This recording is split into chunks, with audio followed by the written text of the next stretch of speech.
ಜೀವನ್ಮುಕ್ತ ಮಹಾತ್ಮರನ್ನು ವಂದಿಸುತ್ತಾ,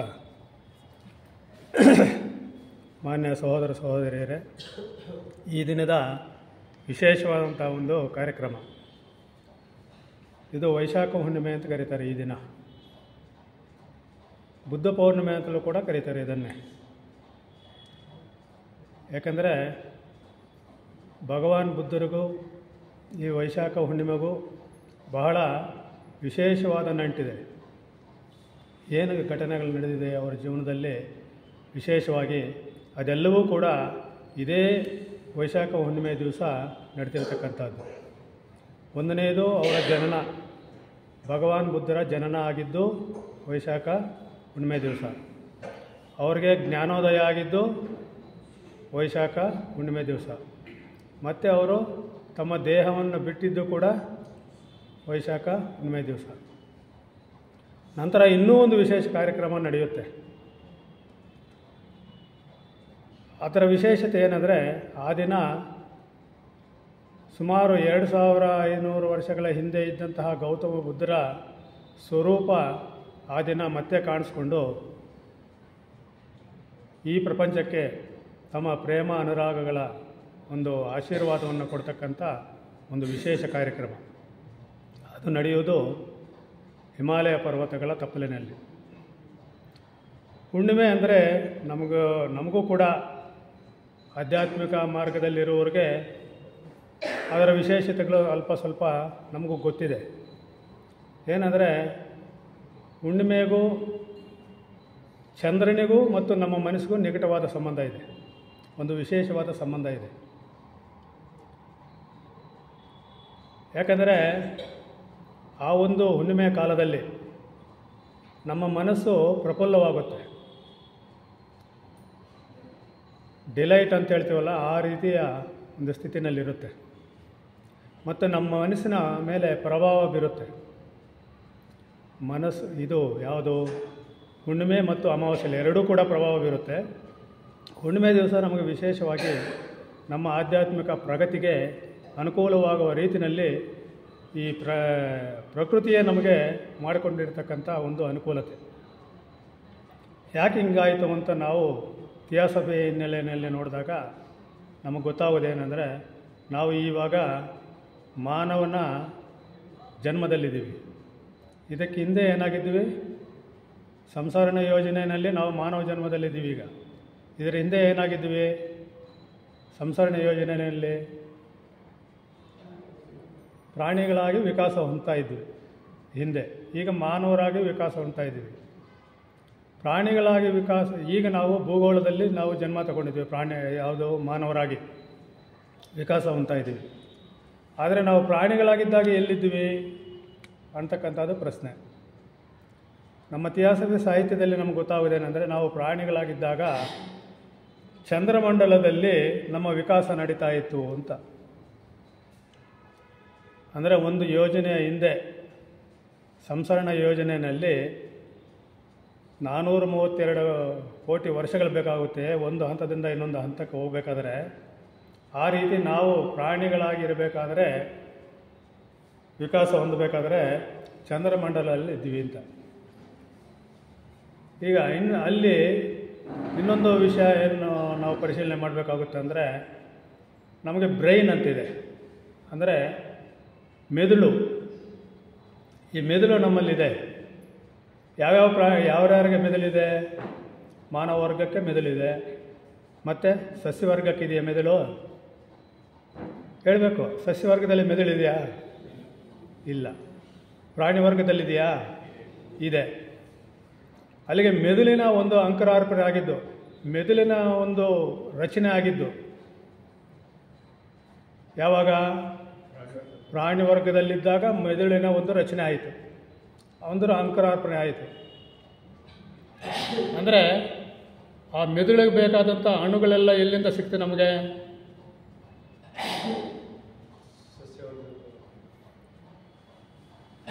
ಅಲ್ಲ, ಅದಕ್ಕೆ ಕಾಂಟ್ರಿಬ್ಯೂಷನ್, ಅದಕ್ಕೆ ಮೊದಲ ಹಂತ, ಅದಕ್ಕೆ ಹಿಂದಿನ ಹಂತಕ್ಕೆ ಹೋಗೋದು ಬೇಡ. ಪ್ರಾಣಿಗಳ ಹಂತದಲ್ಲಿ ನಮಗೆ ಮೆದುಳು ರಚನೆ ಆಯಿತು. ಮೆದುಳು ರಚನೆ ಆಗಬೇಕಾದ್ರೆ ನಾವು ಎಲ್ಲಿದ್ದೀವಿ? ಚಂದ್ರಗೋಳದಲ್ಲಿದ್ದೀವಿ. ಚಂದ್ರನ ಒಂದು ಇದರಲ್ಲಿ ವಿಕಾಸ ಹೊಂದುತ್ತಾ ಇದ್ವಿ. ಅಲ್ಲಿಗೆ ಆವಾಗ ಮೆದುಳು ರಚನೆ ಆಗಿದ್ದು, ಪ್ರಾಣಿ ವರ್ಗದಲ್ಲಿ ಮೆದುಳು ರಚನೆ ಆಗಿದ್ದು. ಮೆದುಳು ರಚನೆ ಆದಾಗ ಅದಕ್ಕೆ ಬೇಕಾದಂತಹ ಅಣುಗಳ ಸಮುದಾಯ ಎಲ್ಲಿಂದ ಸಿಕ್ತು? ನಮಗೆ ಚಂದ್ರನಿಂದ ಸಿಕ್ತು ಅಲ್ವಾ? ಅದಕ್ಕಾಗಿ ನಮ್ಮ ಮೆದುಳು ಅಂದರೆ ಮನಸ್ಸಿನ ಒಂದು ಉಪಕರಣ. ಮನಸ್ಸು ಪ್ರಕಟಗೊಳ್ಳಬೇಕಾದ್ರೆ ನಮ್ಮ ಮೆದುಳು ಅದಕ್ಕೆ ಒಂದು ಉಪಕರಣವಾಗಿ ಕೆಲಸ ಮಾಡಬೇಕು. ಹಾಗಾಗಿ ನಮ್ಮ ಮನಸ್ಸಿಗೂ ಮೆದುಳಿಗೂ ಮತ್ತು ಚಂದ್ರನಿಗೂ ಇರತಕ್ಕಂಥ ಒಂದು ಈ ಸಂಬಂಧ, ಈ ನೆಟ್ವರ್ಕನ್ನು ನಾವು ಅರ್ಥ ಮಾಡ್ಕೋಬೇಕು. ಅದಕ್ಕೆ ಹುಣ್ಣಿಮೆಯನ್ನು ನಾವು ಆಸ್ವಾದಿಸಬೇಕು ಮತ್ತು ಅದರ ಅನುಕೂಲತೆಗಳನ್ನು ಪಡಿಬೇಕು. ಹುಣ್ಣಿಮೆ ದಿವಸ ನಾವೆಲ್ಲರೂ ಕೂಡ ನಮಗೆ ಎಷ್ಟು ಸಾಧ್ಯ ಆಗುತ್ತೋ ಅಷ್ಟು ಎಲ್ಲಾದರೂ ಓಪನ್ ಪ್ಲೇಸ್ ಅಂದರೆ ಆ ಬಯಲಿನಲ್ಲಿ ಚಂದ್ರನನ್ನು ನೋಡೋದು, ಆ ಒಂದು ಬೆಳಕನ್ನು ನಮ್ಮ ದೇಹಕ್ಕೆ ಸ್ಪರ್ಶ ಆಗುವ ರೀತಿಯಲ್ಲಿ ಕೂತ್ಕೊಳ್ಳೋದು, ಸಾಧ್ಯ ಆದರೆ ಧ್ಯಾನ ಮಾಡೋದು. ಅಲ್ಲಿಗೂ ಸಾಧ್ಯ ಆಗಲಿಲ್ಲ ಅಂದರೆ ಮನೆ ಮೇಲೆ ಟೆರೇಸ್ ಮೇಲೆ ಹೋಗಿ ಆ ಚಂದ್ರನ ಬಿಂಬವನ್ನು ಮೋಡಗಳ ಮಧ್ಯೆ ಚಲಿಸ್ತಕ್ಕಂಥ ಚಂದ್ರನನ್ನು ನೋಡೋದು, ಅದಕ್ಕೆ ನಾವು ಒಗ್ಗಿಕೊಳ್ಳೋದು, ನಮ್ಮ ಮನಸ್ಸು ಮನಗಳನ್ನು ತನುಮನಗಳನ್ನು ತೆರೆದಿಟ್ಕೊಳ್ಳೋದು, ಅದನ್ನು ನಮ್ಮ ದೇಹಕ್ಕೆ ಸೇರುವ ರೀತಿಯಲ್ಲಿ ನಮ್ಮ ವ್ಯವಸ್ಥೆ ಮಾಡಿಕೊಳ್ಳೋದು. ಅಲ್ಲಿಗೂ ಸಾಧ್ಯ ಆಗಲಿಲ್ಲ ಅಂದರೆ ನಮ್ಮ ಕಿಟಕಿ ಬಾಗಿಲ ಮುಖಾಂತರನೋ ಮತ್ತೊಂದರಿಂದನೋ ಎಲ್ಲಿ ಚಂದ್ರನ ಕಾಣಿಸ್ತಾನೋ ಆ ಹುಣ್ಣಿಮೆ ದಿವಸಗಳಲ್ಲಿ ಅಥವಾ ಬೇರೆ ದಿನಗಳಲ್ಲೂ ಕೂಡ ಅದನ್ನು ಆಸ್ವಾದಿಸುವುದರಿಂದ ಪ್ರಕೃತಿ ನಮಗೆ ಒದಗಿಸಿಕೊಟ್ಟಿರ್ತಕ್ಕಂಥ ಆ ಅನುಕೂಲವನ್ನು ಕೂಡ ನಾವು ಪಡೆದುಕೊಳ್ಳಬಹುದು. ಅದರ ಸಹಾಯ ಆಧ್ಯಾತ್ಮಿಕ ಮಾರ್ಗದಲ್ಲಿ ಪ್ರಗತಿ ಹೊಂದಬೇಕಾದ್ರೆ ಒಂದೇ ಮಾರ್ಗದಲ್ಲಿ ಆಗೋದಿಲ್ಲ. ಎಲ್ಲವನ್ನು ಏನೇನು ನಮಗೆ ಸಿಗುತ್ತದೋ, ಏನೇನು ಅವಕಾಶಗಳಿದೆಯೋ ಅದೆಲ್ಲವನ್ನು ಉಪಯೋಗಿಸ್ಕೊಂಡು ನಾವು ಪ್ರಗತಿ ಹೊಂದಬೇಕು. ಅಷ್ಟು ಕಾಂಪ್ಲಿಕೇಟೆಡ್ ಆಗಿದೆ ನಮ್ಮ ವ್ಯವಸ್ಥೆ. ಮತ್ತು ಅಲ್ಲಿಗೆ ಹುಣ್ಣಿಮೆ ದಿವಸ ನಾವೆಲ್ಲರೂ ಕೂಡ ಆ ಒಂದು ಸಿದ್ಧತೆಗಳನ್ನು ಮಾಡಿಕೊಂಡು ಮುಂದುವರೆದರೆ ನಮಗಿನ್ನೂ ಅನುಕೂಲ ಆಗುತ್ತೆ. ಈಗ ಬುದ್ಧ ಪೌರ್ಣಿಮೆ ವಿಚಾರಕ್ಕೆ ಬರೋಣ. ನಾನು ಆವಾಗಲೇ ಹೇಳ್ದಂಗೆ 3 ವಿಶೇಷವಾದ ಘಟನೆಗಳು ಗೌತಮ ಬುದ್ಧರ ಜೀವನದಲ್ಲಿ ವೈಶಾಖ ಹುಣ್ಣಿಮೆ ದಿವಸ ನಮಗೆ ಆಗಿದ್ದು ಗೊತ್ತಾಗಿದೆ. ಮತ್ತು ಇನ್ನೊಂದು ಘಟನೆ, ಅವರ ಆಶೀರ್ವಾದ ಮಾಡೋದಕ್ಕಾಗಿ ಒಂದು ಪ್ರದೇಶವನ್ನು ಆಯ್ಕೆ ಮಾಡಿಕೊಂಡಿದ್ದಾರೆ. ಅದು ಹಿಮಾಲಯ ಪರ್ವತದ ತಪ್ಪಲಿನಲ್ಲಿ. ಹಿಮಾಲಯ ಪರ್ವತಗಳು ಗೊತ್ತು ನಮಗೆ, ಅತ್ಯಂತ ಪವಿತ್ರವಾದಂತಹ, ಅತ್ಯಂತ ವಿಸ್ಮಯ ಮೂಡಿಸುವಂತಹ ಅದ್ಭುತಗಳನ್ನು ಹೊಂದಿರತಕ್ಕಂಥ ಯಾವುದಾದರೂ ಪರ್ವತಗಳಿದ್ದರೆ ಅದು ಹಿಮಾಲಯ ಪರ್ವತಗಳು.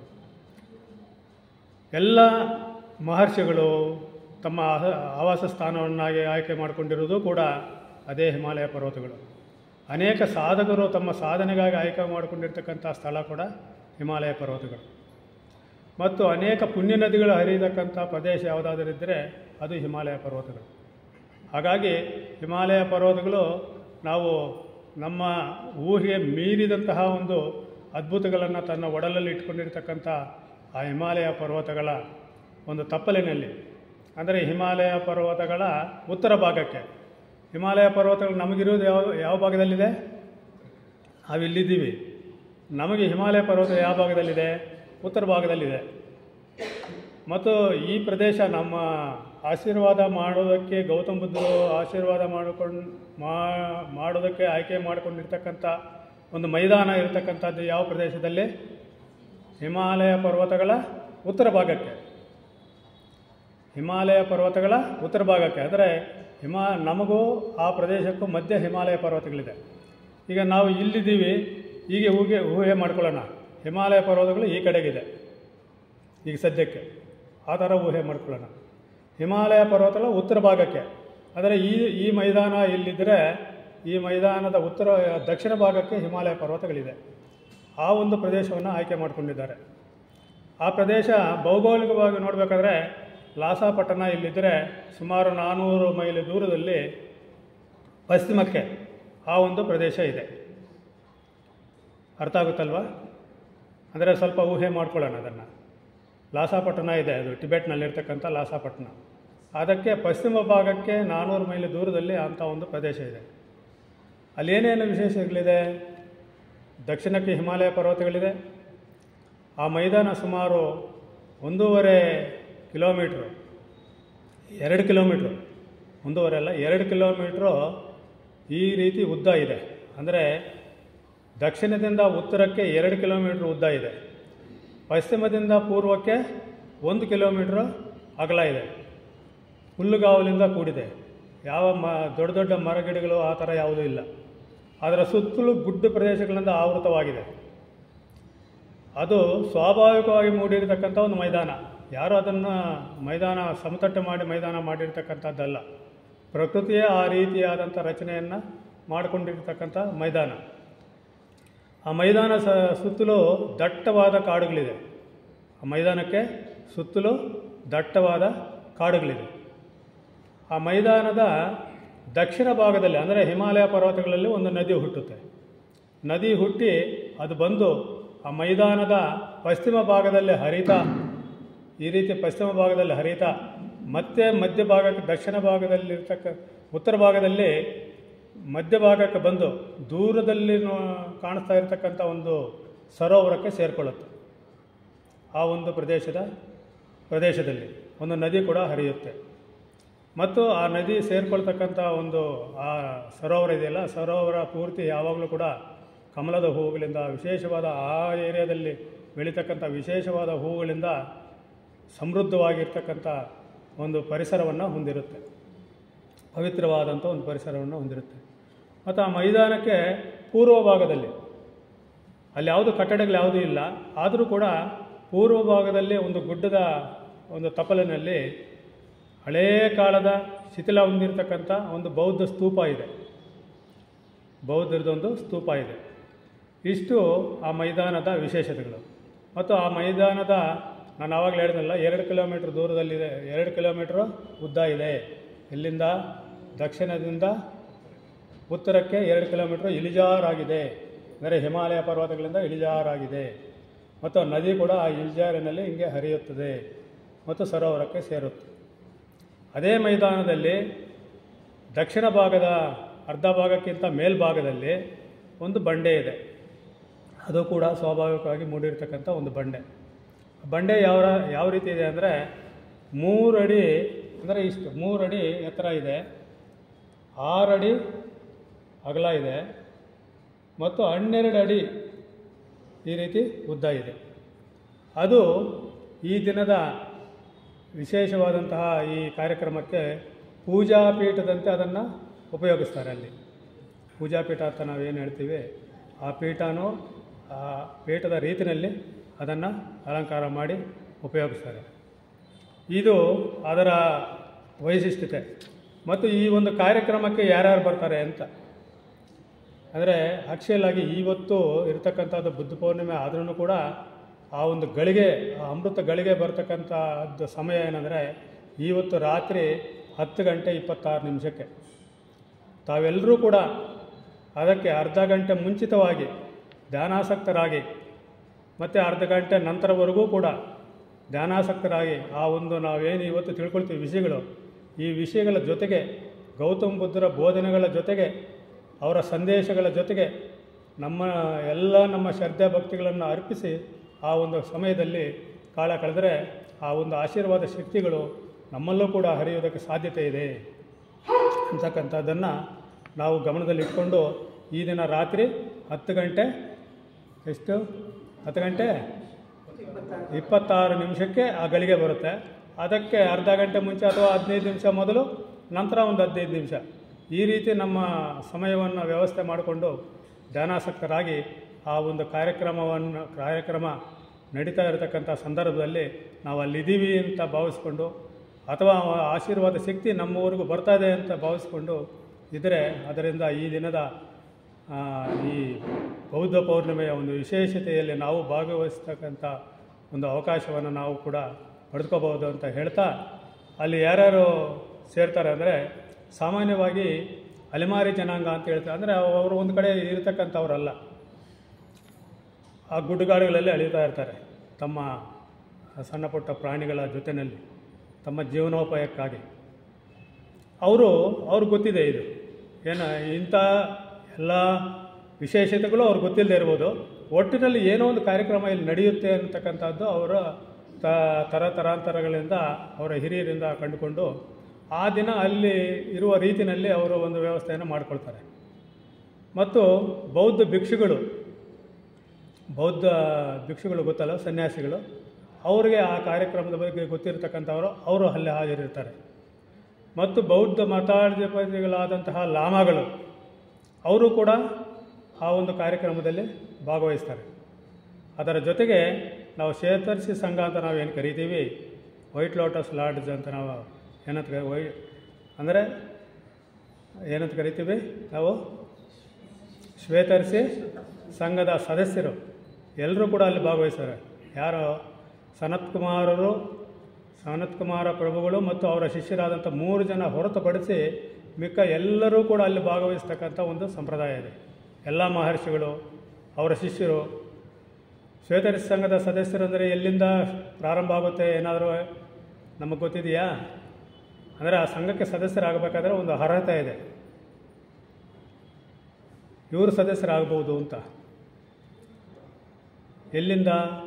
1ನೇ ದೀಕ್ಷೆ ಪಡೆದ ತಕ್ಷಣ ಅವ್ರಿಗೆ ಆ ಸಂಘದಲ್ಲಿ ಸದಸ್ಯತ್ವ ಸಿಗುತ್ತೆ.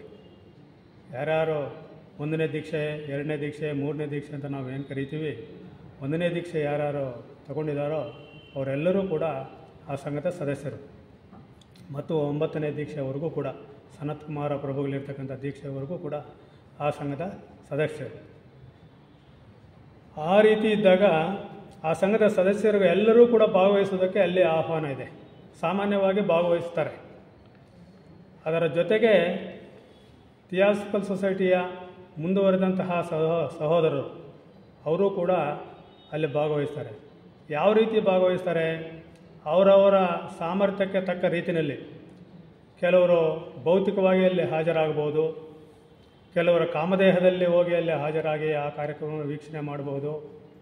ಕೆಲವರು ತಾತ್ಕಾಲಿಕವಾಗಿ ತಮ್ಮ ದೇಹವನ್ನು ಎಲ್ಲೋ ತಾವಿರ್ತಕ್ಕಂಥ ಪ್ರಾಂತ್ಯದಲ್ಲಿ ಬಿಟ್ಟು ಅಲ್ಲಿ ಒಂದು ತಾತ್ಕಾಲಿಕವಾದ ದೇಹವನ್ನು ರಚನೆ ಮಾಡಿಕೊಂಡು ಅಲ್ಲಿ ಹಾಜರಿರ್ತಕ್ಕಂಥ ಒಂದು ಸನ್ನಿವೇಶಗಳು ಕೂಡ ಇದೆ.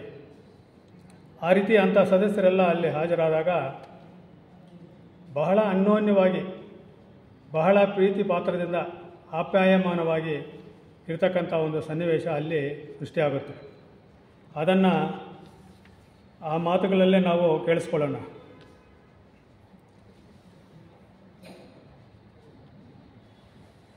ಈ ಮೈದಾನದ ದಕ್ಷಿಣದ ಮಧ್ಯಭಾಗದಲ್ಲಿ ಬೂದು ಬಣ್ಣ ಮಿಶ್ರಿತವಾದ ಬಿಳಿ ಬಂಡೆ ಇರುತ್ತದೆ. ಇದು ಸುಮಾರು 3 ಅಡಿ ಎತ್ತರ, 6 ಅಡಿ ಅಗಲ, 12 ಅಡಿ ಉದ್ದ ಇದ್ದು ಪೂಜಾಪೀಠದಂತೆ ಉಪಯೋಗಿಸಲಾಗುತ್ತದೆ.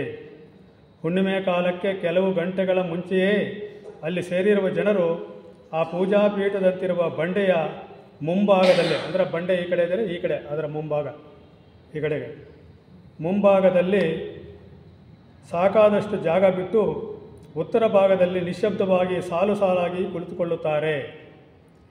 ಸಕಾಲಕ್ಕೆ 1 ಗಂಟೆ ಮುಂಚಿತವಾಗಿ ಸಹೋದರ ಸಮಾಜದ ಸದಸ್ಯರು ಮತ್ತು ಇತರರು ತಮ್ಮ ತಮ್ಮ ಕಾಮದೇಹಗಳಲ್ಲಿ ಬಂದು ಸೇರಿಕೊಳ್ಳುತ್ತಾರೆ.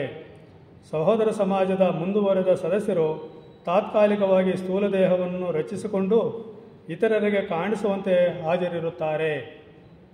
ಹಿರಿಯರು ತಮ್ಮ ಶಿಷ್ಯರೊಂದಿಗೆ ಮತ್ತು ಇತರರೊಂದಿಗೂ ಸ್ನೇಹಪೂರ್ವಕವಾಗಿಯೂ ಕೇವಲ ಸರಳತೆಯಿಂದಲೂ ಸಂಭಾಷಣೆ ನಡೆಸುತ್ತಾರೆ. ಕಿರಿಯರೂ ಸಹ ಹಿರಿಯ ಸದಸ್ಯರಿಗೆ ಗೌರವಪೂರ್ವಕವಾಗಿ ಸಾಷ್ಟಾಂಗ ನಮಸ್ಕಾರಗಳನ್ನು ಮಾಡುತ್ತಾ ತಮ್ಮ ಭಕ್ತಿ ಮತ್ತು ಗೌರವಗಳನ್ನು ವ್ಯಕ್ತಪಡಿಸುತ್ತಾರೆ. ಅಲ್ಲಿ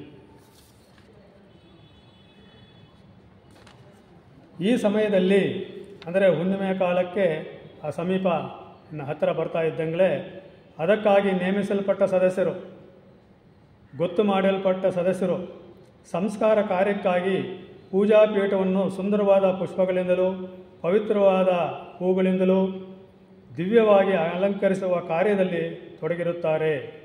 ಪೂಜಾಪೀಠದ ಮಧ್ಯಭಾಗದಲ್ಲಿ ದಿವ್ಯವಾದ ಕೆತ್ತನೆ ಕೆಲಸದಿಂದ ಅಲಂಕೃತವಾದ ಚಿನ್ನದ ಬಟ್ಟಲಿನ ತುಂಬ ನೀರನ್ನು ಇಟ್ಟಿರುತ್ತಾರೆ ಆ ಪೂಜಾಪೀಠದ ಮೇಲೆ.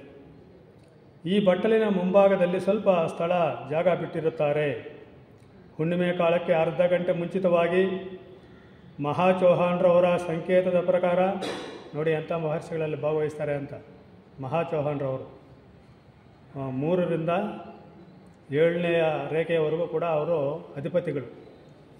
ನಾವು ಸಪ್ತರೇಖೆಗಳು ಅಂತ ನಾವೇನು ಹೇಳ್ತೀವಿ, ಸಪ್ತ ಋಷಿಗಳು ಅಂತ ನಾವು ಹೇಳ್ತೀವಿ, ಆ ರೇಖೆಗಳಿಗೆ 3ರಿಂದ 7ರವರೆಗೂ ಇವರು ರೇಖಾಧಿಪತಿಗಳು. ಮಹಾಚೌಹಾಣ್ರವರ ಸಂಕೇತದ ಪ್ರಕಾರ ಸಹೋದರ ಸಮಾಜದ ಸದಸ್ಯರೆಲ್ಲರೂ ಪೂಜಾಪೀಠದ ಉತ್ತರ ಭಾಗದಲ್ಲಿ 3 ಸಾಲಿನ ವರ್ತುಲಾಕೃತಿಯಲ್ಲಿ ನಿಂತುಕೊಳ್ಳುತ್ತಾರೆ.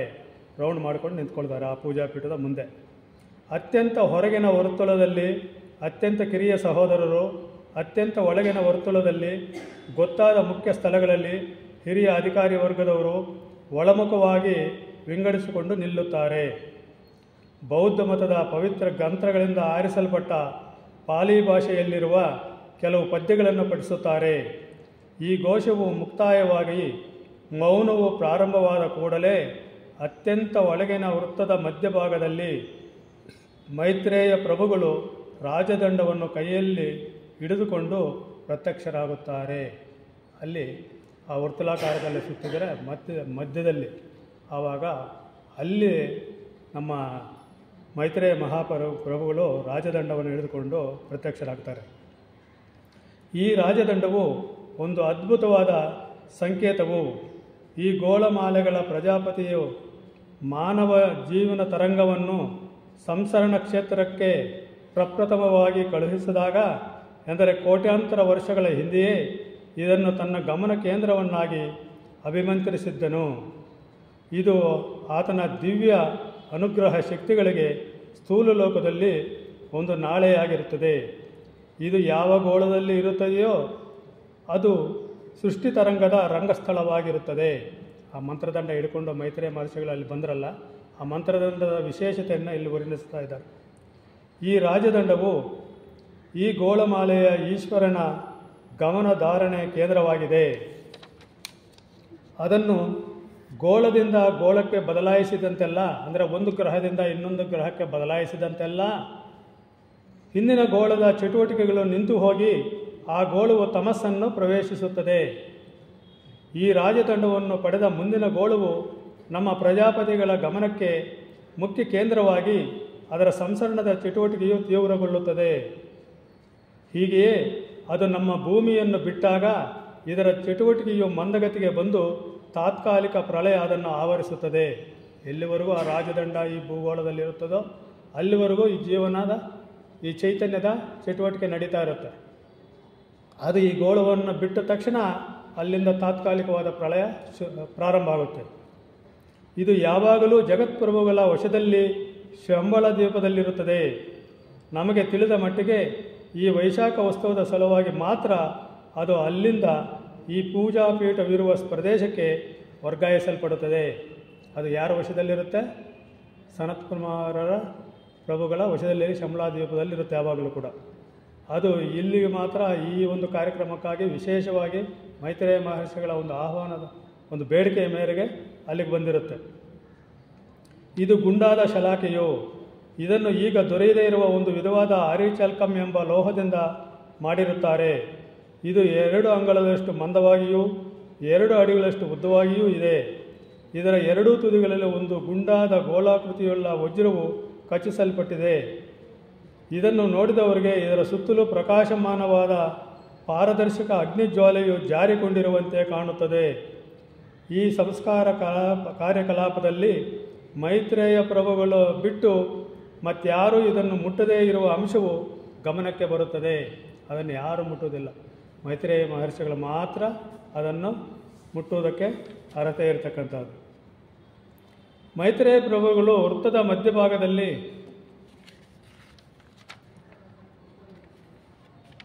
ಕಾಣಿಸಿಕೊಂಡ ಕೂಡಲೇ ವೃತ್ತದ ಮಧ್ಯಭಾಗದಲ್ಲಿ ಕಾಣಿಸಿಕೊಂಡ ಕೂಡಲೇ ಎಲ್ಲರೂ ಅವರಿಗೆ ಭಕ್ತಿಪೂರ್ವಕವಾಗಿ ತಲೆಬಾಗಿ ನಮಸ್ಕರಿಸುತ್ತಾರೆ. ಮತ್ತೊಂದು ಪದ್ಯವನ್ನು ಪಠಿಸುತ್ತಾರೆ. ಇದಾದ ನಂತರ ಪದ್ಯ ಪಠನೆ ಮುಂದುವರಿಯುತ್ತಿರುವಾಗಲೇ ಒಳಗಿನ ವೃತ್ತದಲ್ಲಿ ನಿಂತಿರುವವರು 8 ಭಾಗಗಳಾಗಿ ವಿಂಗಡಿಸಿಕೊಂಡು ಶಿಲುಬೆಯಾಕಾರವಾಗಿ ನಿಲ್ಲುತ್ತಾರೆ. ಆ ಸಂಸ್ಕಾರ ಕಾರ್ಯ ನಡೆಸತಕ್ಕಂಥ ಸದಸ್ಯರಿದ್ದಾರಲ್ಲ, ಮೊದಲು ವರ್ತುಲಾಕಾರವಾಗಿ ನಿಂತಿದ್ದರು, ಮತ್ತೆ ವಿಂಗಡಿಸ್ಕೊಂಡು ಶಿಲುಬೆ ಆಕಾರದಲ್ಲಿ ನಿಂತ್ಕೊಳ್ತಾರೆ, ಮತ್ತು ಬಿಲ್ಪತ್ರೆ ಆಕಾರದಲ್ಲಿ ನಿಂತ್ಕೊಳ್ತಾರೆ, ಮತ್ತು ತ್ರಿಕೋಣಾಕಾರದಲ್ಲಿ ನಿಂತ್ಕೊಳ್ತಾರೆ, ಮತ್ತು ಎರಡು ತ್ರಿಕೋಣಗಳು, ಒಂದು ಮೇಲ್ಮುಖವಾಗಿ ಒಂದು ಕೆಳಮುಖವಾಗಿ ಎರಡು ಸೇರಿಕೊಂಡಿರ್ತಕ್ಕಂಥ ತ್ರಿಕೋಣಗಳಿದೆಯಲ್ಲ ನಮ್ಮ ಥಿಯಾಸಫಲ್ ಸಿಂಬಲ್ನಲ್ಲಿರ್ತಕ್ಕಂಥದ್ದು, ಆ ರೀತಿ ನಿಂತ್ಕೊಳ್ತಾರೆ. ಆ ರೀತಿ 7 ವಿಧವಾದಂತಹ ಒಂದು ಆಕೃತಿಗಳನ್ನು ಪದ್ಯಪಠನೆ ನಡೀತಾನೆ ಇರುತ್ತೆ. ಆ ಸದಸ್ಯರು ಮಾತ್ರ ನಾವು ಡ್ರಿಲ್ ಕವಾಯತ್ತು ಯಾವ ರೀತಿ ಮಾಡ್ತೀವಿ ಆ ರೀತಿ ಸಂಸ್ಕಾರ ಕಾರ್ಯದಲ್ಲಿ ಭಾಗವಹಿಸ್ತಕ್ಕಂಥ ಸದಸ್ಯರು ಆ ರೀತಿಯಾದಂತಹ ವ್ಯವಸ್ಥೆಗಳನ್ನು ಮಾಡಿಕೊಂಡು ಅಲ್ಲಿ ಪೂಜಾ ಕಾರ್ಯಕ್ರಮವನ್ನು ನಡೆಸ್ಕೊಡ್ತಾರೆ.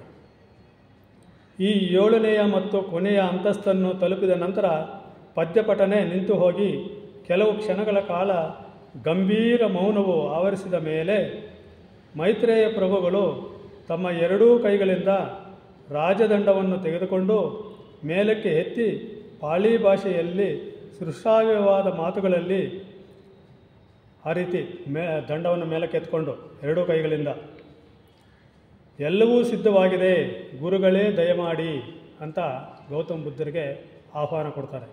ಯಾರು ಆಹ್ವಾನ ಕೊಡೋದು? ಮೈತ್ರೇಯ ಮಹರ್ಷಿಗಳು. ಮೈತ್ರೇಯ ಮಹರ್ಷಿಗಳು ಯಾರು? ಶ್ವೇತರ್ಷಿ ಸಂಘದ ಮುಖ್ಯಸ್ಥರು ಜಗತ್ಪ್ರಭುಗಳು, ಸನತ್ ಕುಮಾರರು. ಹೌದು, ಇವರು ನಮ್ಮ ಅವತಾರ ಪುರುಷಗಳಲ್ಲಿ ಇವರನ್ನೇನಂತ ಕರೀತಾರೆ? ಶ್ರೀಕೃಷ್ಣರಾಗಿ ಜನಿಸಿದವರು ಅವರು.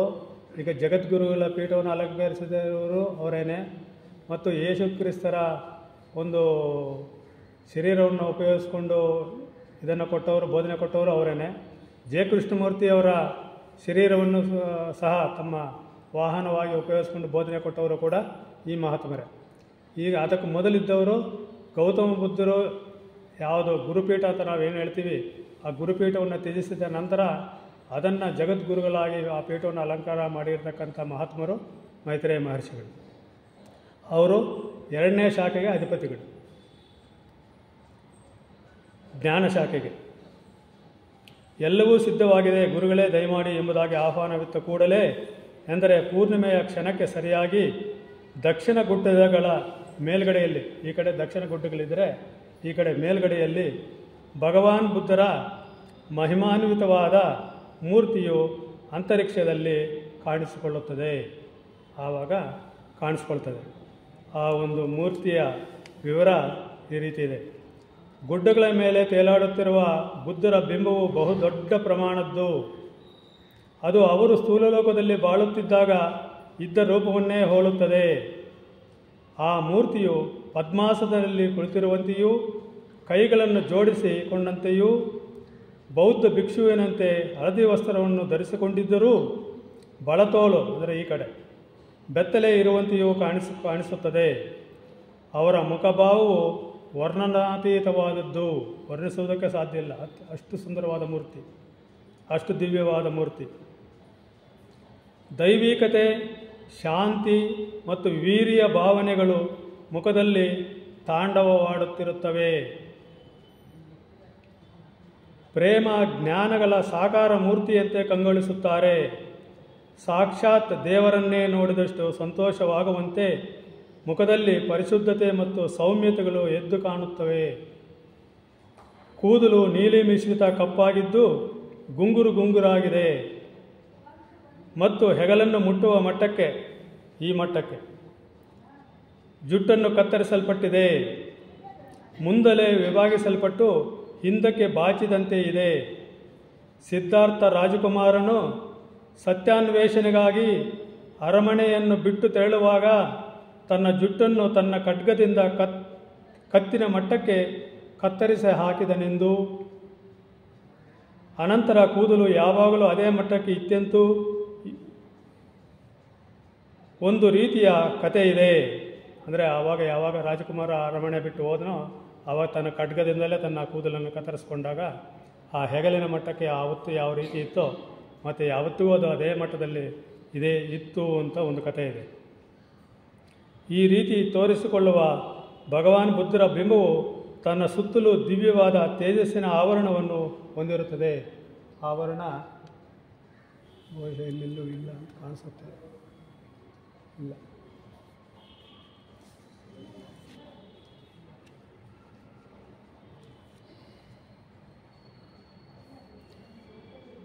ಇವರ ಅಲ್ಲಿಗೆ ಆಯಿತು. ಸಹೋದರ ಸಮಾಜದ ಸದಸ್ಯರೆಲ್ಲರೂ ಎರಡೂ ಕೈಗಳನ್ನು ಜೋಡಿಸಿ ತಲೆಬಾಗುತ್ತಾರೆ. ಆ ಒಂದು ದಿವ್ಯ ಸ್ವರೂಪಕ್ಕೆ ಅಲ್ಲಿ ನಡೆದಿರ್ತಕ್ಕಂಥ ಎಲ್ಲರೂ ಕೂಡ ತಲೆಬಾಗುತ್ತಾರೆ, ಸಾಷ್ಟಾಂಗ ನಮಸ್ಕಾರ ಮಾಡ್ತಾರೆ. ಇವರ ಹಿಂದಿರುವ ಜನಸ್ತೋಮವೂ ಸಹ ಸಾಷ್ಟಾಂಗ ನಮಸ್ಕಾರವನ್ನು ಹಾಕಿಕೊಂಡು ಮಲಗಿರುವಾಗ ಭಗವಾನ್ ಬುದ್ಧರು ತಮ್ಮ ಜೀವಿತ ಕಾಲದಲ್ಲಿ ಚತ್ತನೆಂಬ ವಿದ್ಯಾರ್ಥಿಗೆ ಬೋಧಿಸಿದ ಈ ಕೆಳಗಿನ 3 ಪದ್ಯಗಳನ್ನು ಪಠಿಸುತ್ತಾರೆ. ಆ 3 ಪದ್ಯಗಳೇನೆಂದರೆ, ಬುದ್ಧಂ ಶರಣಂ ಗಚ್ಚಾಮಿ, ಧಮ್ಮಂ ಶರಣಂ ಗಚ್ಚಾಮಿ, ಸಂಘಂ ಶರಣಂ ಗಚ್ಚಾಮಿ. ಯಾಕೆ ಆ ಥರ ಅವ್ರಿಗೆ ಯಾಕೆ ಶರಣ ಹೋಗ್ತಾರೆ ಅನ್ನೋದಕ್ಕೆ ಇಲ್ಲಿ ವಿವರಣೆ ಇದೆ. ಈ ರೀತಿ ಹೇಳ್ತಾರೆ. ಶಾಕ್ಯ ವಂಶದ ಸಾಧುಗಳಾದ ಭಗವಾನ್ ಬುದ್ಧರು ಮಾನವರಲ್ಲಿ ಶ್ರೇಷ್ಠತಮವಾದ ಗುರುಗಳು. ಅವರು ಸಾಧಿಸಬೇಕಾದದ್ದನ್ನೆಲ್ಲ ಸಾಧಿಸಿ ಈ ಸಂಸರಣದ ಆಚೆ ದಡವನ್ನು ಸೇರಿದ್ದಾರೆ. ಅವರು ಸ್ಥೈರ್ಯ ಮತ್ತು ಚಟುವಟಿಕೆಗಳ ಮೂರ್ತಿಮತ್ತಾಗಿರುತ್ತಾರೆ. ಆದ್ದರಿಂದ ಈ ಮಹಾಮಹಿಮನನ್ನು ನನ್ನ ಮಾರ್ಗದರ್ಶಕನನ್ನಾಗಿ ಆರಿಸಿಕೊಳ್ಳುತ್ತೇನೆ. ಬುದ್ಧಂ ಶರಣಂ ಗಚ್ಚಾಮಿ ಅಂದರೆ ಆ ಬುದ್ಧನಿಗೆ, ಅಂಥ ಜ್ಞಾನವಂತನಾದ ಬುದ್ಧನಿಗೆ ನಾನು ಶರಣಾಗುತ್ತಾ ಇದ್ದೀನಿ, ನನ್ನ ಮಾರ್ಗದರ್ಶಕನನ್ನಾಗಿ ಸ್ವೀಕರಿಸ್ತಾ ಇದ್ದೀನಿ ಅಂತಕ್ಕಂಥದ್ದು 1ನೇ ಪದ್ಯ. 2ನೇದು, ಸತ್ಯವು ಅಪ್ರಾಕೃತವಾದದ್ದು. ಸತ್ಯ ಅಂತಕ್ಕಂಥದ್ದು ಪ್ರಕೃತಿಗೆ ಸಂಬಂಧಪಟ್ಟಿದ್ದಲ್ಲ, ನಮ್ಮ ಕೈಗೆ ಸಿಗತಕ್ಕಂಥದ್ದಲ್ಲ. ಸತ್ಯ ಯಾವಾಗಲೂ ಸತ್ಯನೇ, ಅದು ಯಾರೂ ಕೂಡ ಅದನ್ನು ಬದಲಾವಣೆ ಮಾಡೋಕ್ಕಾಗಲ್ಲ. ಅದು ಸತ್ಯ ನಮ್ಮನ್ನೇನು ಮಾಡುತ್ತೆ, ಅದು ಆಸೆ, ದುಃಖ ಮತ್ತು ಉದ್ವೇಗಗಳಿಂದ ನಮ್ಮನ್ನು ಪಾರು ಮಾಡುತ್ತದೆ. ಸತ್ಯ ನಮ್ಮ ಆಸೆ, ದುಃಖ ಮತ್ತು ಉದ್ವೇಗಗಳಿಂದ ನಮ್ಮನ್ನು ಪಾರು ಮಾಡುತ್ತದೆ. ಅದು ನಿರ್ದೋಷವಾದದ್ದು, ಮಧುರ ಮತ್ತು ಸರಳ ಮತ್ತು ಸಮಂಜಸ. ಈ ಸತ್ಯವನ್ನು ನಾನು ಗುರಿಯಾಗಿಟ್ಟುಕೊಂಡಿದ್ದೇನೆ. ಆ ಸತ್ಯವನ್ನೇ ನಾನು ಅದಕ್ಕೆ ಶರಣ ಹೋಗ್ತಾ ಇದ್ದೀನಿ. ಸತ್ಯ ಅಂದರೆ ಸತ್ಯಕ್ಕಿಂತ ಮಿಗಿಲಾದ ಧರ್ಮವಿಲ್ಲ ಅಂತ ನಮ್ಮ ಎಂಬ್ಲಮ್ನಲ್ಲಿದೆ. ಅಂದರೆ ಸತ್ಯ ಬೇರೆ ಅಲ್ಲ, ಧರ್ಮ ಬೇರೆ ಅಲ್ಲ. ಧರ್ಮ ಬೇರೆ ಆಗಿದ್ದರೆ ಅದು ಸತ್ಯ ಆಗೋದಕ್ಕೆ ಸಾಧ್ಯ ಇಲ್ಲ, ಧರ್ಮ ಆಗೋದಕ್ಕೆ ಸಾಧ್ಯ ಇಲ್ಲ. ಸತ್ಯ ಏನಿದೆಯೋ ಅದೇ ಧರ್ಮವಾಗಿದ್ದರೆ ಆವಾಗ ಸತ್ಯಕ್ಕಿಂತ ಮಿಗಿಲಾದ ಧರ್ಮವಿಲ್ಲ ಅಂಥ ಒಂದು ಧರ್ಮಕ್ಕೆ ಶರಣಾಗ್ತಾ ಇದ್ದೀನಿ. ಧಮ್ಮಂ ಶರಣಂ ಗಚ್ಚಾಮಿ. ಆ ಸತ್ಯ ನನಗೆ ಯಾರು ತಿಳಿಸ್ಕೊಡೋರು?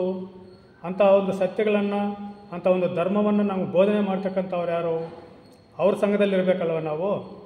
ಅದಕ್ಕಾಗಿ ಇಂತಹ ಸತ್ಯವನ್ನು ಸಾಕ್ಷಾತ್ಕಾರ ಮಾಡಿಕೊಂಡಿರುವಂತಹ ಇಬ್ಬಿಬ್ಬರಂತೆ 4 ಅಂತಸ್ತಿನಲ್ಲಿರುವ 8 ವಿಧವಾದ ಪುರುಷ ಮಹಾಶಯರಿಗೆ ಯಾವುದನ್ನಾದರೂ ಅರ್ಪಿಸಿದರೆ, ಅಂದರೆ ಒಂದು ಸೇವೆ ಆಗ್ಬೋದು, ಯಾವುದನ್ನಾದರೂ ಆಗಲಿ, ನಮ್ಮ ಭಕ್ತಿಯನ್ನಾದರೂ ಆಗ್ಬೋದು, ಇದನ್ನು ಅರ್ಪಿಸಿದರೆ ವಾಸ್ತವವಾಗಿಯೂ ದೊಡ್ಡ ಪುಣ್ಯವು ಲಭಿಸುವುದು. ಅದರಿಂದನೇ ನಮಗೆ ದೊಡ್ಡ ಪುಣ್ಯ ಲಭಿಸುತ್ತೆ ಅಂಥ ಮಹಾಶಯರಿಗೆ ಏನಾದರೂ ಅರ್ಪಿಸಿದರೆ. ಈ ಉದಾರಮತಿಗಳಾದ ಮಹಾಪುರುಷರಿಂದ ಕೂಡಿದ ಸಹೋದರ ಸಮಾಜವನ್ನು ನನ್ನ ಮಾರ್ಗದರ್ಶಿಯನ್ನಾಗಿ ಆರಿಸಿಕೊಂಡಿರುತ್ತೇನೆ. ಸಂಘಂ ಶರಣಂ ಗಚ್ಚಾಮಿ. ಅಂಥ ಒಂದು ಸಂಘಕ್ಕೆ ನಾನು ಶರಣ ಹೋಗ್ತಾ ಇದ್ದೀನಿ. ಆ 3 ಪದ್ಯಗಳಾದ ತಕ್ಷಣ ಏನಾಗುತ್ತೆ ಅಲ್ಲಿ? ಆಗ ಜನರು ಎದ್ದು ನಿಂತು ಆಕಾಶದಲ್ಲಿ ಮೈದೂರಿರುವ ಮಂಗಳಮೂರ್ತಿಯನ್ನು ಎವೆಯಿಕ್ಕದೆ ನೋಡುತ್ತಿರುವಾಗ ಸಹೋದರ ಸಮಾಜವು ಅಲ್ಲಿ ನೆರೆದಿದ್ದ ಜನರ ಪ್ರಯೋಜನಾರ್ಥವಾಗಿ ಮಹಾಮಂಗಲ ಸೂತ್ರವನ್ನು ಇಂಪಾಗಿ ಹಾಡುತ್ತಾರೆ. ಪಾಲಿ ಭಾಷೆಯಲ್ಲಿ ಹಾಡ್ತಾರೆ. ಅದು ಈಗ ಕನ್ನಡದಲ್ಲಿ ಇಲ್ಲಿ ನಾವು ಪಠನೆ ಮಾಡೋಣ. ಅದು ಏನಕ್ಕೆ ಆ ಮಹಾಮಂಗಲ ಸೂತ್ರ ಅಂದರೆ ಏನಕ್ಕೆ ಪ್ರಯೋಜನ ಆಗುತ್ತೆ ಅಂದರೆ, ಶ್ರೇಯಸ್ಸನ್ನು ಹೊಂದಬೇಕೆಂಬ ತೀವ್ರವಾದ ಇಚ್ಛೆಯಿಂದ ದೇವತೆಗಳು, ಮಾನವರು ಇದನ್ನು ಬಗೆಬಗೆಯಾಗಿ ವರ್ಣಿಸುತ್ತಾರೆ. ಯಾರು ನನಗೆ ಶ್ರೇಯಸ್ಸು ಬೇಕು, ನನಗೆ ಅಭಿವೃದ್ಧಿ ಬೇಕು, ನನಗೆ ಒಳ್ಳೆಯದಾಗಬೇಕು, ಸಮಾಜಕ್ಕೆ ಒಳ್ಳೆಯದಾಗಬೇಕು ಅಂತ ಯಾರು ಬಯಸ್ತಾರೋ, ಆಧ್ಯಾತ್ಮಿಕ ಮಾರ್ಗವಾಗಿ ನಾನು ಮುಂದುವರಿಯಬೇಕು ಅಂತ ಯಾರ್ಯಾರು ಬಯಸ್ತಾರೋ ಅವರೆಲ್ಲರಿಗೂ ಕೂಡ ಇದು ಪ್ರಯೋಜನ ಆಗುತ್ತೆ. ಅದಕ್ಕಾಗಿ ಅವರ ಪ್ರಯೋಜನಾರ್ಥವಾಗಿ ಈ ಮಹಾಮಂಗಲ ಸೂತ್ರವನ್ನು ಪಡಿಸ್ತಾರೆ. ಅದರಲ್ಲಿ ಈ ರೀತಿ ಇದೆ ಮಹಾಮಂಗಲ ಸೂತ್ರ. ತಿಳಿಗೇಡಿಗಳನ್ನು ಬಿಟ್ಟು ಜ್ಞಾನಿಗಳನ್ನೇ ಸೇವಿಸುವುದು, ಯೋಗ್ಯರನ್ನೇ ಗೌರವಿಸುವುದು, ಇದು ಉತ್ತಮೋತ್ತಮವಾದ ಮಂಗಳವು. ಒಳ್ಳೆಯ ಕೆಲಸ ಯಾವುದಪ್ಪ ಅಂದರೆ ತಿಳಿಗೇಡಿಗಳನ್ನು ಬಿಟ್ಟು, ಈಗೇನಾಗಿದೆ, ತಿಳಿಗೇಡಿಗಳನ್ನು ಸೇವಿಸದೆ ಅವ್ರಿಗೆ ಶರಣ ಹೋದರೆ ಏನಾಗುತ್ತೆ ನಮಗೆ? ಅವ್ರಿಗೆ ಗೊತ್ತಿರಲ್ಲ ಏನು. ನಾವು ಅವ್ರ ಹಿಂದೆ ಹೋದರೆ ಅವ್ರು ಫಾಲೋ ಮಾಡಿದರೆ, ಅಂದರೆ ಯಾರಿಗೆ ದಾರಿ ಗೊತ್ತಿಲ್ಲವೋ, ಯಾರು ತಾವೇ ಕುರುಡರಾಗಿರುತ್ತಾರೋ ಅವರಿಂದ ನಾವು ಹೋದರೆ ಏನಾಗ್ತೀವಿ? ನಾವು ಕುರುಡರೇ ಆಗ್ತೀವಿ. ಹಾಗಾಗಿ ತಿಳಿಗೇಡಿಗಳನ್ನು ಯಾವಾಗಲೂ ಕೂಡ ನಾವು ಬಹಳ ಎಚ್ಚರಿಕೆಯಿಂದ ಅವ್ರಿಗೆ ಶರಣ ಹೋಗೋದನ್ನು ಬಿಡಬೇಕು. ಅವ್ರನ್ನ ಬಿಟ್ಟು ಜ್ಞಾನಿಗಳನ್ನೇ ಸೇವಿಸಬೇಕು, ಯೋಗ್ಯರನ್ನೇ ಗೌರವಿಸಬೇಕು. ಅಯೋಗ್ಯರನ್ನು ಗೌರವಿಸಿದ್ರೆ ಏನಾಗುತ್ತೆ? ಈಗ ದೇಶಗಳ ಮಧ್ಯೆ ನಾಯಕರನ್ನು, ನಾವು ಅಯೋಗ್ಯ ನಾಯಕರನ್ನು ಆಯ್ಕೆ ಮಾಡಿಕೊಂಡ್ರೆ ಏನಾಗುತ್ತೆ? ಆ ದೇಶದ ಗತಿ, ಆ ರಾಜ್ಯದ ಗತಿ, ನಮ್ಮ ಕುಟುಂಬದ ಗತಿ ಏನಾಗಬೇಕು? ಹಾಗಾಗಿ ಯೋಗ್ಯರನ್ನೇ ಗೌರವಿಸಬೇಕು. ಇದು ಉತ್ತಮವಾದ, ನಮ್ಗೆ ಒಳ್ಳೆಯದಾಗಬೇಕಂದ್ರೆ ಆ ರೀತಿ ಮಾಡಲೇಬೇಕು ನಾವು.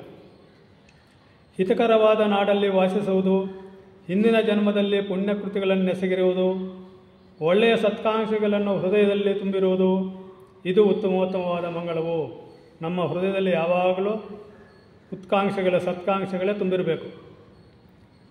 ಪುಣ್ಯ ಕೆಲಸಗಳನ್ನೇ ಮಾಡ್ತಾ ಇರಬೇಕು. ಹಿಂದಿನ ಜನ್ಮದಲ್ಲಿ ಏನು ಮಾಡಿದ್ದೀವೋ ಅದರ ಫಲಿತಾಂಶವಾಗಿ ನಾವು ಇಲ್ಲಿದ್ದೀವಿ. ಈಗೇನು ನಾವು ಪುಣ್ಯ ಕೆಲಸಗಳು ಮಾಡ್ತೀವಿ, ಮುಂದಿನ ಜನ್ಮದಲ್ಲಿ ಅಂಥ ನಾಡಿನಲ್ಲಿ, ಅಂಥ ಪರಿಸರದಲ್ಲಿ ನಾವು ಹುಟ್ಟುತ್ತೀವಿ.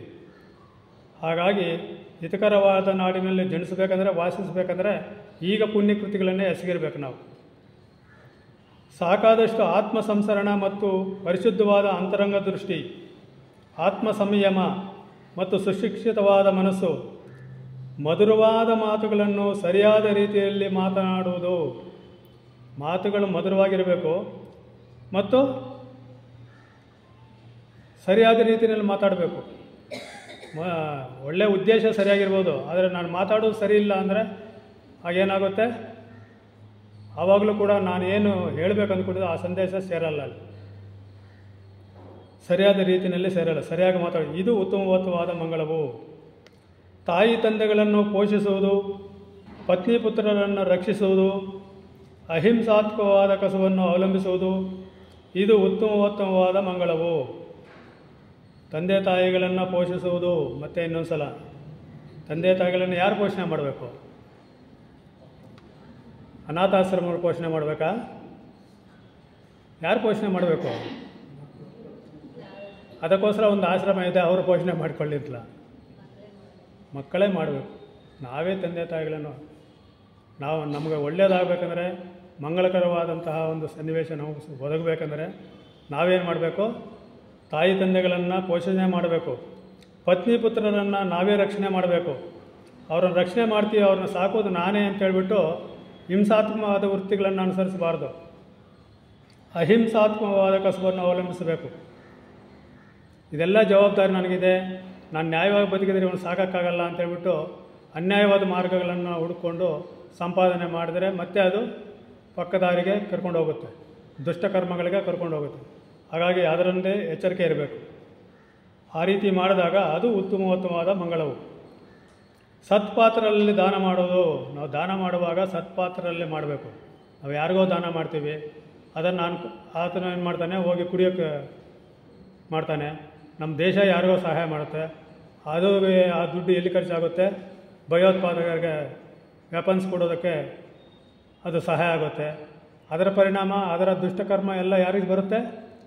ದಾನ ಮಾಡಿದವ್ರಿಗೂ ಕೂಡ ಒಂದು ಪಾಲು ಬರುತ್ತೆ. ಹಾಗಾಗಿ ದಾನ ಮಾಡುವಾಗಲೂ ಕೂಡ ಸತ್ಪಾತ್ರರಿಗೆ ದಾನ ಮಾಡಬೇಕು. ಧಾರ್ಮಿಕವಾಗಿ ಜೀವಿಸುವುದು, ತನ್ನ ಬಂಧು ಭಗಿನಿಯರಿಗೆ ಸಹಾಯ ಮಾಡುವುದು.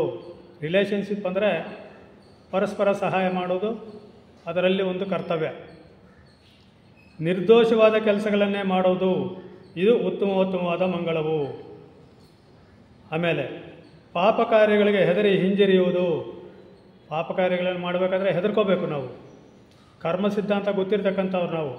ಅಂಥ ದುಷ್ಟಕರ್ಮಗಳನ್ನು ಮಾಡಬೇಕಾದ್ರೆ ಹೆದರಬೇಕು, ಅಲ್ಲಿ ಧೈರ್ಯ ತೋರಿಸಬಾರ್ದು. ಆಗಲಿ ನೋಡೋಣ ಏನಾಗುತ್ತೆ ಅಂತ ಧೈರ್ಯ ತೋರಿಸಬಾರ್ದು, ಹೆದರುವುದು. ಮಾದಕ ಪಾನೀಯಗಳಿಂದ ದೂರ ಸರಿಯುವುದು. ಮಾದಕ ಪಾನೀಯಗಳಿಂದ ದೂರ ಸರಿಯುವುದು. ನಾವು ಯಾವ ರೀತಿ ಜೀವನ ಮಾಡಬೇಕು ಅಂತ ಸಂದೇಶ ಕೊಡ್ತಾ ಇದ್ದಾರೆ ಇಲ್ಲಿ. ಒಳ್ಳೆಯದನ್ನು ಮಾಡುವುದರಲ್ಲಿ ಬಳಲದೇ ಇರುವುದು. ಒಳ್ಳೆ ಕೆಲಸ ಮಾಡೋದಕ್ಕೆ ಹೋದರೆ ಸುಸ್ತಾಗಬಾರದು, ಇನ್ನೂ ಉತ್ಸಾಹ ಬರಬೇಕು. ಇದು ಉತ್ತಮವಾದ ಮಂಗಳವು. ಉತ್ಪೂರ್ವಕವಾದ ಭಕ್ತಿ ಮತ್ತು ನಮ್ರತೆ, ಸದಾ ಸಂತೃಪ್ತಿ ಮತ್ತು ಕೃತಜ್ಞತೆ, ಧಾರ್ಮಿಕ ಪ್ರವಚನಗಳನ್ನು ಆಗಾಗ್ಗೆ ಶ್ರವಣ ಮಾಡೋದು. ಧಾರ್ಮಿಕ ಪ್ರವಚನಗಳು ನಮ್ಮ ಸೊಸೈಟಿ ಆಗ್ಬೋದು, ಮತ್ತು ಬೇರೆ ಕಡೆ ಆಗ್ಬೋದು, ಭಗವದ್ಗೀತೆ ಪಠನೆ ಆಗ್ಬೋದು, ಯಾವುದಾದ್ರೂ ಧಾರ್ಮಿಕ ಪ್ರವಚನಗಳನ್ನು ಆಗಾಗ್ಗೆ ಶ್ರವಣ ಮಾಡಬೇಕು. ಆ ಶ್ರವಣನೇ ನಮ್ಮ ಕಿವಿಗಳಲ್ಲಿ ಹಾಕ್ಕೊಳ್ತಾ ಇದ್ದರೆ ಅದೇ ನಮಗೆ ಬಿತ್ತನೆ ಬೀಜ ಬಿತ್ತಿದಂಗೆ ನಮ್ಮ ಮನಸ್ಸಿನಲ್ಲಿ. ಯಾವತ್ತೋ ಒಂದು ದಿವಸ, ಇವತ್ತು ಅದಕ್ಕೆ ಸಕಾಲ ಕೂಡದೇ ಇದ್ರೂ ಕೂಡ ಯಾವತ್ತೋ ಒಂದು ದಿವಸ ಅದಕ್ಕೆ ಸೂಕ್ತ ಕಾಲದಲ್ಲಿ ಆ ಬೀಜ ಅಂಕುರ ಆಗಿ ಗಿಡವಾಗಿ ಮರವಾಗಿ ಬೆಳೆದು ಫಲ ಕೊಡ್ತಕ್ಕಂಥ ಸನ್ನಿವೇಶಗಳು ಆಗ್ಬೋದು. ತಕ್ಷಣಕ್ಕಾಗ್ಬೋದು ಅಥವಾ ನಿಧಾನವಾಗಿ ಆಗ್ಬೋದು. ಇದು ಉತ್ತಮವಾದ ಮಂಗಳವು. ದೀರ್ಘಕಾಲ ಕಷ್ಟಗಳನ್ನು ಗೊಣಗುಟ್ಟದೆ ಅನುಭವಿಸುವುದು. ನಾವು ಸ್ವಲ್ಪ ಕಷ್ಟ ಬಂದ ತಕ್ಷಣ ನಮಗೆ ಯಾವುದು ಬೇಡ ಅನಿಸುತ್ತೆ, ಜೀವನನೇ ಬೇಡ ಅನಿಸುತ್ತೆ.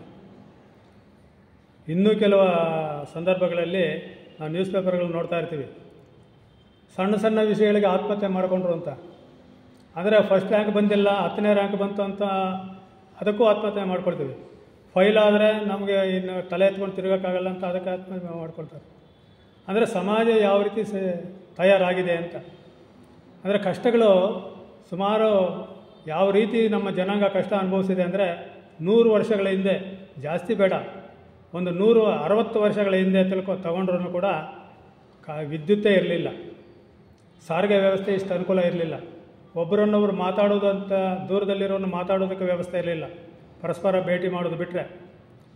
ಮತ್ತು ಏನಾದರೂ ಹಿಟ್ಟು ಮಾಡಿಸ್ಕೊಂಡು ಬರಬೇಕಾದ್ರೆ ರಾಗಿನಲ್ಲಿ ಕಲ್ಲಿನಿಂದ ರುಬ್ಬುವುದಿತ್ತು, ಬೀಸುವುದಿತ್ತು. ಇಂಥ ಅನೇಕ ಚಟುವಟಿಕೆಗಳು. ಇದಕ್ಕೆ ಗದ್ದೆಗೆ ನೀರು ಕಟ್ಟಬೇಕಾದ್ರೆ ಇಬ್ಬರು ನಿಂತ್ಕೊಂಡು ಅದನ್ನು ತೆಲುಗಿನಲ್ಲಿ ಗೂಡ ಅಂತಾರೆ, ಆ ಕಡೆ ನಿಂತ್ಕೊಂಡು ಹಿಂಗೆ ಹಾಕ್ತಾಯಿದ್ರು. ಇಡೀ ಪ್ರದೇಶಕ್ಕೆ ಇಬ್ಬರು ವ್ಯಕ್ತಿಗಳಿಂದ ನೀರು ಕಟ್ತಾಯಿದ್ರು. ಈಗ ಕರೆಂಟು ಮೋಟ್ರ್ ಆನ್ ಮಾಡಿಬಿಟ್ಟು ಬಂದು ಕಟ್ಟುವುದಕ್ಕೂ ಕೂಡ ಈಗ ಅಯ್ಯೋ ಅಷ್ಟು ಕೆಲಸನ ಅಂತಾರೆ. ಅಂದರೆ ಕಷ್ಟಗಳನ್ನು ತಡ್ಕೊಳ್ಳೋದ್ರಲ್ಲಿ ಆ ಜನಾಂಗಕ್ಕಿದ್ದ ನೈಪುಣ್ಯತೆ, ಆ ಜನಾಂಗಕ್ಕಿದ್ದಂತಹ ಒಂದು ಆ ಸಹನಶೀಲತೆ ಅನ್ನೋದು ಈ ಜನಾಂಗದಲ್ಲಿ ಕಡಿಮೆ ಆಗ್ತಾಯಿದೆ. ಅದಕ್ಕೆ ಪ್ರತಿಯೊಂದಕ್ಕೂ ಬಿಸಿಲು ಬಂದ್ರೂ ಕೂಡ ಗೊಣಗುಡ್ತೀವಿ. 8 ದಿವಸ ಮಳೆ ಬಂದರೂ ಹಿಡ್ಕೊಂಡ್ರೂ, ಜಡಿ ಮಳೆ ಬಂದ್ರೂ ಕೂಡ ಅದಕ್ಕೂ ಗೊಣಗುಡ್ತೀವಿ. ಆದರೆ ಯಾವುದರಿಂದ ಆಗಲೂ ನಮಗೆ ತೊಂದರೆ ಆಗಬಾರ್ದು. ಆ ರೀತಿಯಾದಂಥ ಜೀವನ ಶೈಲಿಯನ್ನು ನಾವು ಅಳವಡಿಸ್ಕೊಂಡಿದ್ದೀವಿ. ಅದಕ್ಕೆ ಅದಲ್ಲ ಇಲ್ಲಿ ಬೇಕಾಗಿರೋದು. ಕಷ್ಟಗಳು ಬರುತ್ತೆ, ನಾವು ಎದುರಿಸಬೇಕು. ಅದನ್ನು ಯಾವ ರೀತಿ ಎದುರಿಸಬೇಕು ಅಂತ ಹೇಳ್ತಾ ಇದ್ದಾರೆ. ದೀರ್ಘಕಾಲ ಕಷ್ಟಗಳನ್ನು ಗೊಣಗುಟ್ಟದೆ ಅನುಭವಿಸುವುದು, ದೈನ್ಯತೆಯಿಂದ ಶಾಂತ ಸಂತರೊಡನಾಡುವುದು. ಶಾಂತ ಸಂತರು ಇರ್ತಾರಲ್ಲ, ಅವರ ಸವಾಸವನ್ನು ಮಾಡಬೇಕು. ಆತ್ಮಶ್ರೇಯಸ್ಸಿಗೆ ಸಾಧಕವಾದ ಉಪದೇಶಗಳನ್ನು ಕೇಳುತ್ತಿರುವುದು. ನಮ್ಮ ಆತ್ಮಶ್ರೇಯಸ್ಸಿಗೆ ಯಾವ ಉಪದೇಶಗಳು ಸಾಧಕವಾಗಿದೆಯೋ, ನಮ್ಮ ಉದ್ಧಾರಕ್ಕಾಗಿ, ನಮ್ಮ ಪರಿಪೂರ್ಣತೆಗಾಗಿ ಯಾವ ಉಪದೇಶಗಳು ಬೇಕಾಗಿದೆ ಅದನ್ನು ಕೇಳುತ್ತಿರಬೇಕು. ಇದು ಉತ್ತಮವಾದ ಮಂಗಳವು. ಆತ್ಮ ಸಂಯಮ ಮತ್ತು ಪರಿಶುದ್ಧತೆ, ಚತುಷ್ಟಯ ತತ್ವಗಳನ್ನು ಚೆನ್ನಾಗಿ ತಿಳಿದುಕೊಳ್ಳುವುದು, ನಿರ್ವಾಣದ ಸಾಕ್ಷಾತ್ಕಾರ ಅಥವಾ ಆತ್ಮ ಸಾಕ್ಷಾತ್ಕಾರ, ಇದು ಉತ್ತಮವಾದ ಮಂಗಳವು. ಜೀವಮಾನದ ಏರಿಳಿದ ಹೊಡೆತಗಳ ಮಧ್ಯದಲ್ಲಿ, ಜೀವಮಾನದಲ್ಲಿ ಇಳಿತಗಳಿರುತ್ತೆ, ಹೊಡೆತಗಳಿರುತ್ತೆ. ಅದರ ಮಧ್ಯದಲ್ಲಿ ಅಲ್ಲಾಡದೇ ಇರುವ ನಿಶ್ಚಲವಾದ ಮನಸ್ಸಿರಬೇಕು ನಮ್ಮದು. ಉದ್ವೇಗರಹಿತವಾದ, ದುಃಖರಹಿತ, ಸುರಕ್ಷಿತ ಸ್ಥಿತಿಯಲ್ಲಿರ್ತಕ್ಕಂಥ ಮನಸ್ಸು ಬೇಕು. ಆ ರೀತಿಯಾದಂಥ ಮನಸ್ಸಿದ್ದರೆ ಅದು ಉತ್ತಮವಾದ ಮಂಗಳವು. ಯಾವನು ಈ ರೀತಿ ಬಾಳುತ್ತಾನೋ ಸರ್ವತೋಮುಖವಾದ ಜಯವು ಅಂತಹವನಿಗಾಗಿ ಕಾದಿದೆ. ಯಾರು ಈ ಮಹಾಮಂಗಳ ಸೂತ್ರದಲ್ಲಿ ತಿಳಿಸಿರ್ತಕ್ಕಂಥ ಈ ಅಂಶಗಳನ್ನೆಲ್ಲ ಗಮನದಲ್ಲಿಟ್ಕೊಂಡು ಯಾರು ಜೀವನ ನಡೆಸ್ತಾರೋ ಅಂಥವರಿಗೆ ಸರ್ವತೋಮುಖವಾದ ಜಯವು ಅಂಥವನಿಗಾಗಿ ಕಾದಿದೆ. ಇವತ್ತೇನೇ ಇರಬಹುದು, ಎಷ್ಟೇ ಕಷ್ಟಗಳಿರಬಹುದು, ಯಾವುದೇ ಸ್ಥಿತಿನಲ್ಲಿರಬೇಕು, ನಾವು ಈ ರೀತಿ ಜೀವನವನ್ನು ನಡೆಸೋದಕ್ಕೆ ಪ್ರಾರಂಭ ಮಾಡಿದರೆ ಅಂಥವನಿಗಾಗಿ ಜಯವು ಕಾದಿದೆ. ಸರ್ವತೋಮುಖವಾದ ಕ್ಷೇಮವು, ನೆಮ್ಮದಿಯು ಆತನದೇ ಮತ್ತು ಆತನದೇ. ಅವಂದೇ. ಸರ್ವತೋಮುಖವಾದ ಪ್ರೇಮವು, ನೆಮ್ಮದಿಯು ಆತನದೇ. ಈ ರೀತಿ ಮಹಾಮಂಗಳ ಸೂತ್ರ ಈ ರೀತಿ ಇದೆ. ಇದನ್ನು ಮಹಾಮಂಗಳ ಸೂತ್ರವು ಇದು ಮುಗಿದ ಮೇಲೆ ಮೈತ್ರೇಯ ಪ್ರಭುಗಳು ಪೂಜಾಪೀಠದಿಂದ ಚಿನ್ನದ ಬಟ್ಟಲನ್ನು ತೆಗೆದುಕೊಂಡು ಕೆಲವು ಕ್ಷಣಗಳ ಕಾಲ ತಮ್ಮ ಶಿರಸ್ಸಿನ ಮೇಲಕ್ಕೆ ಎತ್ತು ಹಿಡಿದುಕೊಳ್ಳುತ್ತಾರೆ. ಆ ಬಟ್ಟಲು ಮೊದಲೇ ಅಲ್ಲಿ ತೀರ್ಥ ತುಂಬಿ ಇಟ್ಟಿರ್ತಾರಲ್ಲ, ಆ ಬಟ್ಟಲನ್ನು ಎತ್ಕೊಂಡು ತಮ್ಮ ತಲೆಯ ಮೇಲೆ ಶಿರಸ್ಸಿನ ಮೇಲಕ್ಕೆ ಎತ್ತಿ ಹಿಡಿದುಕೊಳ್ಳುತ್ತಾರೆ ಮೈತ್ರೇಯ ಮಹರ್ಷಿಗಳು. ಇದನ್ನು ನೋಡಿ ಅಲ್ಲಿ ನೆರೆದಿರುವ ಯಾತ್ರಿಕರು ಸಹ ತಮ್ಮ ತಮ್ಮ ನೀರು ತುಂಬಿದ ಬಟ್ಟಲುಗಳನ್ನು ಎತ್ತಿ ಹಿಡಿದುಕೊಳ್ಳುತ್ತಾರೆ. ಪ್ರಭುಗಳು ಅದನ್ನು ಮತ್ತೆ ಪೂಜಾಪೀಠದ ಮೇಲೆ ಭಕ್ತಿಪೂರ್ವಕವಾಗಿ ಇಟ್ಟ ಮೇಲೆ ಮತ್ತೊಂದು ಪದ್ಯವು ಪಠನೆ ಮಾಡುತ್ತಾರೆ. ಅದರ ಭಾವಾರ್ಥ ಈ ರೀತಿ ಇದೆ. ಎಲ್ಲ ಪದ್ಯಗಳು ಕೂಡ ಪಾಲಿ ಭಾಷೆಯಲ್ಲಿ ಇರ್ತಕ್ಕಂಥದ್ದು, ಇಲ್ಲಿ ಕನ್ನಡಕ್ಕೆ ತರ್ಜುಮೆ ಮಾಡಿದ್ದಾರೆ.